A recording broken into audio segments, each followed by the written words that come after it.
A flammable can be simply described as a substance that will readily catch fire and burn.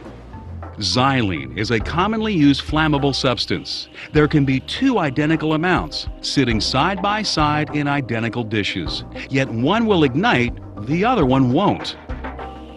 The reason? The xylene that didn't ignite was cooled by dry ice. The other was heated to just over 81 degrees, the flash point of xylene. Flash point is the lowest temperature at which a substance gives off vapor that will burn. One of the first things you need to remember when you're dealing with flammables and explosives is that it's the vapor that a substance gives off that burns, not the substance itself. Flammables and explosives are two classes of materials that can always be dangerous. While flammables can ignite and burn, explosives are subject to very rapid chemical reaction or decomposition and can release gas and heat with potentially violent results. Flammables and explosives are both materials that you want to be very careful with.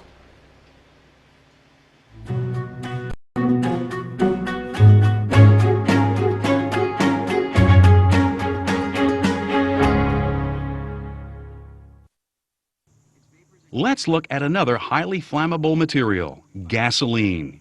Its vapors ignite easily at temperatures as low as -45 degrees Fahrenheit. Yet even when it's at its flash point and a spark is created, gasoline may not catch fire. Whether it does will depend on the gasoline's fuel-air mixture and limits of flammability. Materials have both lower and upper limits of flammability. A substance's lower flammable limit is the minimum percentage of vapor to air that's required for ignition to take place. The upper flammable limit is the percentage of vapor to air beyond which ignition is no longer possible. For example, the limits of flammability for diethyl ether range from 1.9% to 36.5% by volume of air.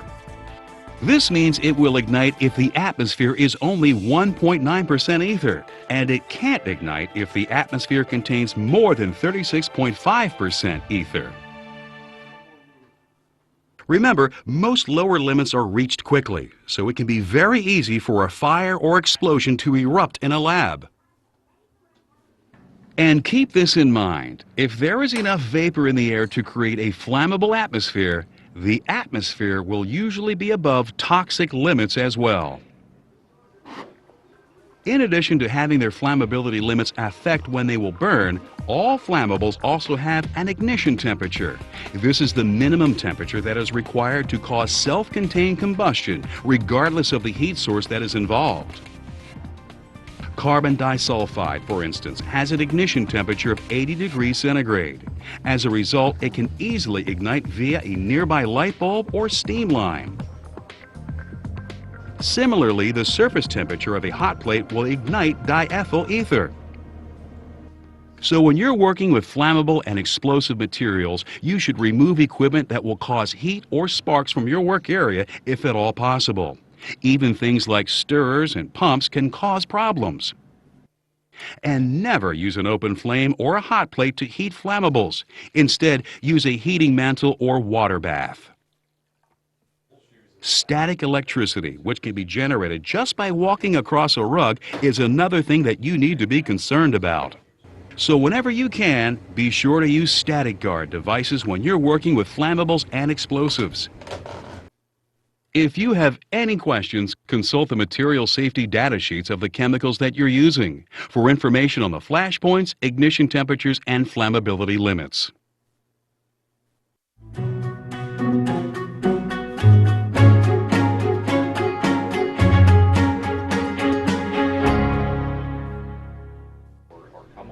Many gases that are used in laboratories can be both flammable and explosive, so it's important to know how to store gas cylinders as well. Strap or chain flammable gas cylinders securely to benches or wall racks so they don't fall and knock valves open or break hose lines. Fittings and hoses should be checked regularly to see if they've developed any leaks. Don't store gases that could react next to one another. Maintaining the correct labeling on a cylinder is important as well. You can't rely on the paint color to tell you what's in it. Many suppliers don't adhere to a strict color code. When you take a cylinder out of storage, check all connections for leaks once again. Use a dilute soap solution at fittings and valves. Bubbles will tell you if a leak exists.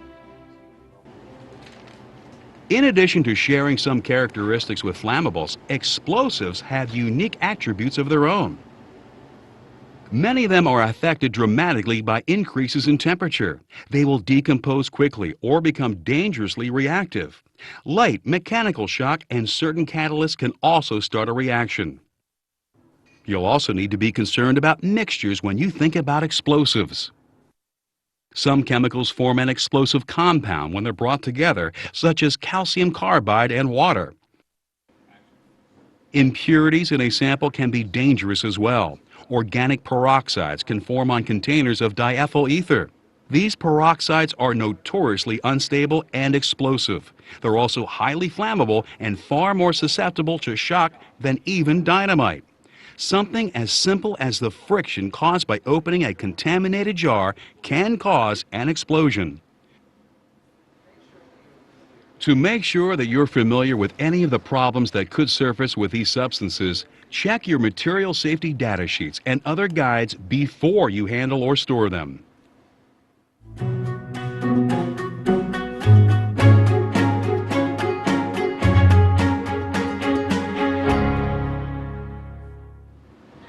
Ventilation is particularly important when you're working with flammable and explosive chemicals.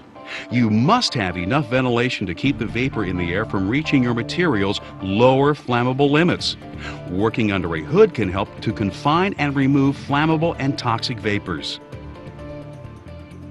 Local ventilation controls also help prevent flashback, the accidental reverse flow of flame back to a container.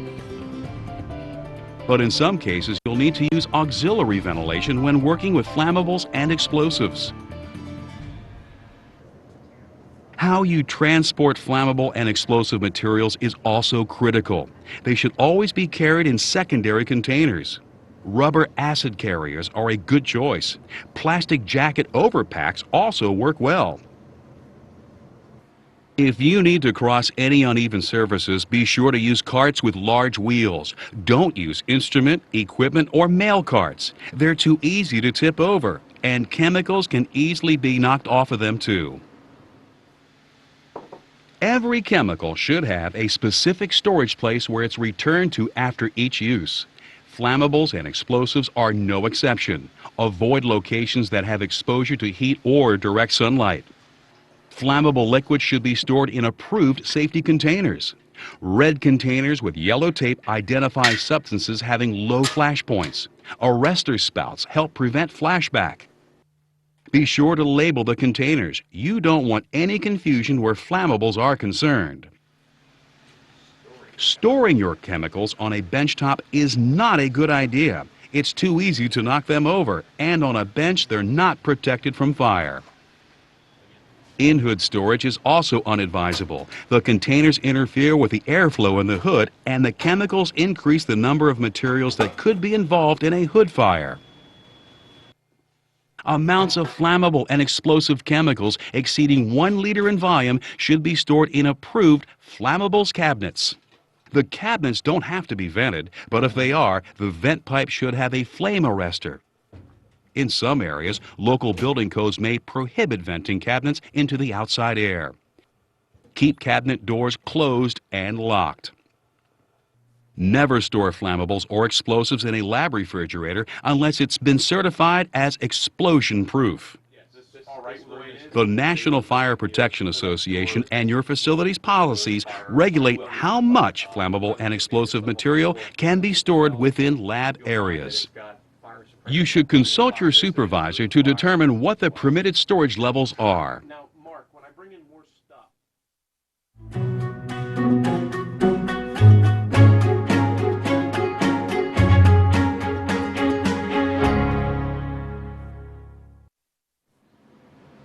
Safe work practices also play an important role when you're using flammables and explosives. When you're working with them, use the smallest amounts possible to attain the desired reaction. If there's a potential for explosion, place your equipment behind a blast shield. Wear a face shield and appropriate gloves. You should also use a lab coat that's made from a slow-burning material. Make frequent checks of stored containers. Look for evidence of corrosion or contamination. Push containers back from shelf edges if they've gotten too close. Disposing of waste from flammable and explosive materials can be tricky. This is another place where you should consult material safety data sheets. Be sure to take all the appropriate precautions. Very few of these materials can safely go down the drain. Generally, water treatment plants cannot filter out toxic substances like flammables. If you are permitted to use drain disposal, flammables should always be diluted so they don't pose a fire hazard. Simple reactions inside pipes can cause explosions.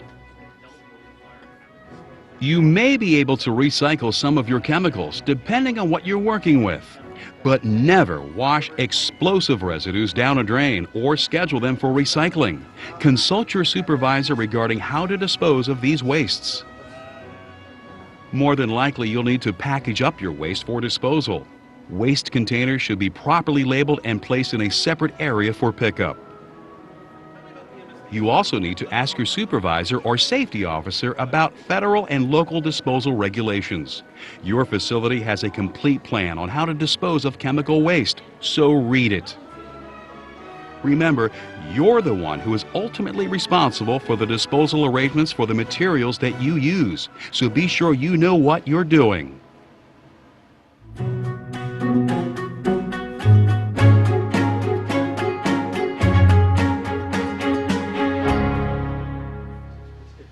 When you're working with flammable and explosive materials, it's especially important to know what to do in case of an emergency. To start, read through your facility's emergency plan.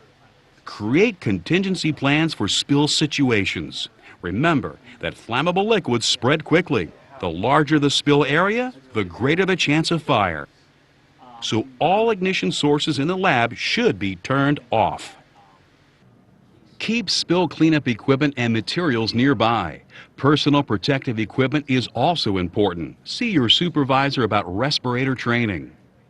Remember, vermiculite absorbents don't keep vapors from rising into the air. Ask your supervisor about using activated carbon absorbents, some of which combat this problem. When you're working with flammables and explosives, you should always think about what you should do in case of an emergency. Reread your facility's emergency plan. Know the locations of fire extinguishers and emergency safety equipment, but only use them if you've been properly trained to do so. Study evacuation maps and know where your exits are. With a fire or explosion, evacuating your lab may be the only thing you can do.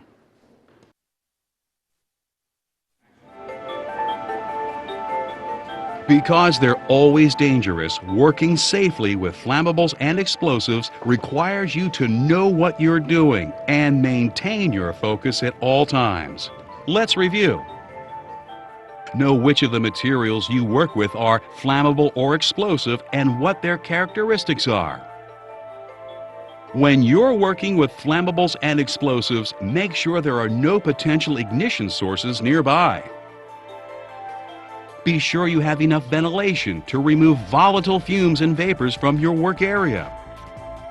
Know how the flammable and explosive materials you work with should be handled and stored. And be prepared in the event a flammable or explosive emergency occurs. By being on your toes and taking appropriate safety measures, you'll be able to work with flammables and explosive materials safely and securely.